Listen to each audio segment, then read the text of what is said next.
Climate change, induced heat stress, and disease pathogens migrating across borders threaten the world's wheat supply and food security in conflict zones of Africa and the Middle East.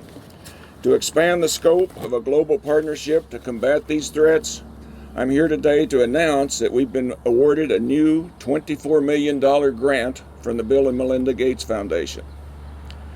As scientists working toward delivering genetic gain in wheat, or DGGW as it will be called, our objectives will be to concentrate on mitigating the serious threats to wheat brought about by climate change, and work to develop and deploy new strains of wheat that are rust resistant as well as heat tolerant and resistant to other wheat diseases.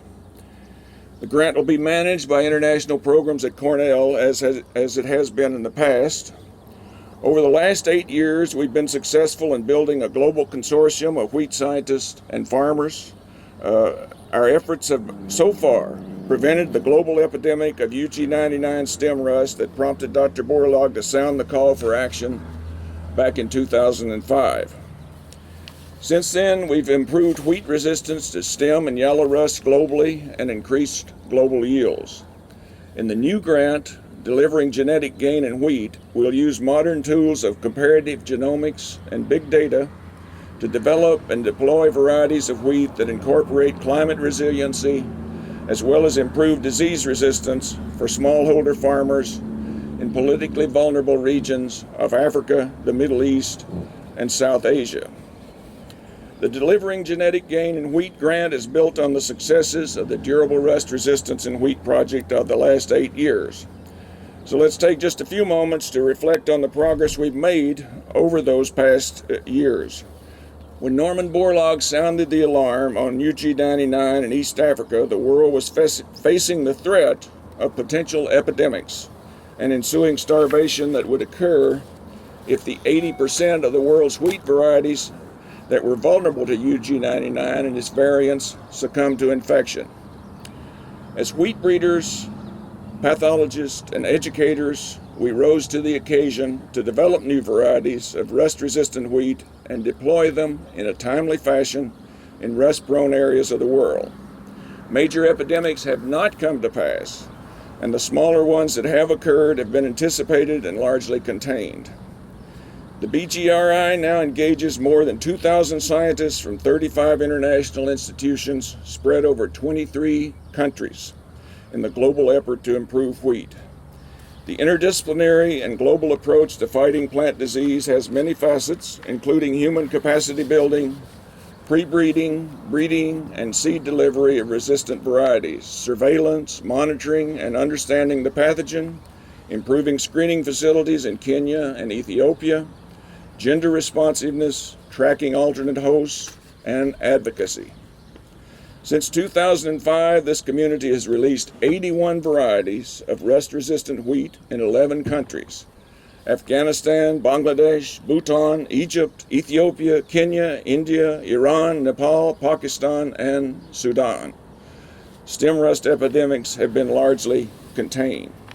We've grown the wheat community with new talent. More than 450 young scientists from around the world have been trained in breeding, screening, pathogen analysis, and field survey techniques and methodologies in training courses that were held in Kenya, Ethiopia, Nepal, India, and Mexico.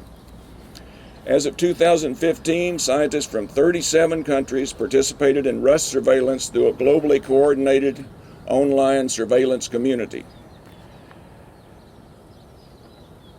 which covers all major wheat-growing countries of Africa, Middle East, and South Asia.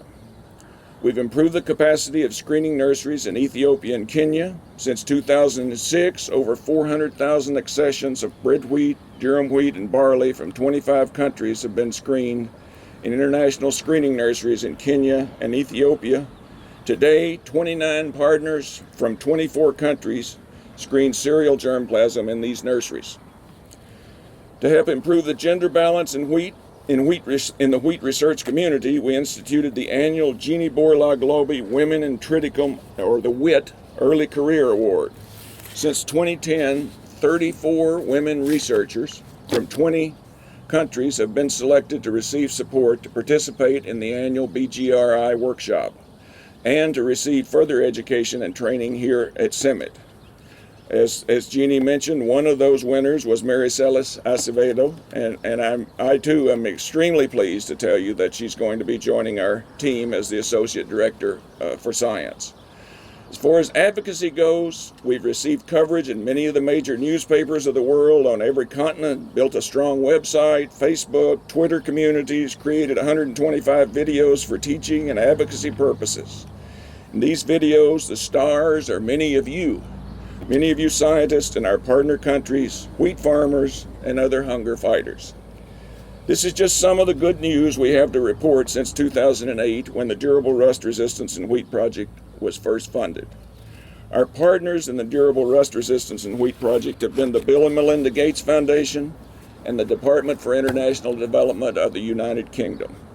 We thank them most sincerely.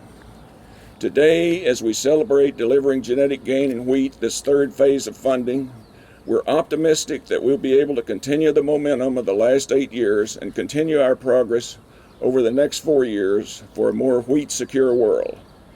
Through our efforts, we hope also to secure investments in wheat research that will help you all steer your many wheat research stations into the next century. Thanks to many who are here and many who are not for your continued efforts in addressing the challenges of global food security for improving wheat. If Norman Borlaug were standing here, he'd be very proud. He would warn us against complacency and tell us to keep up the good work. This is no time to relax, is what he once said, and he would say it again if he were here today. Thank you very much.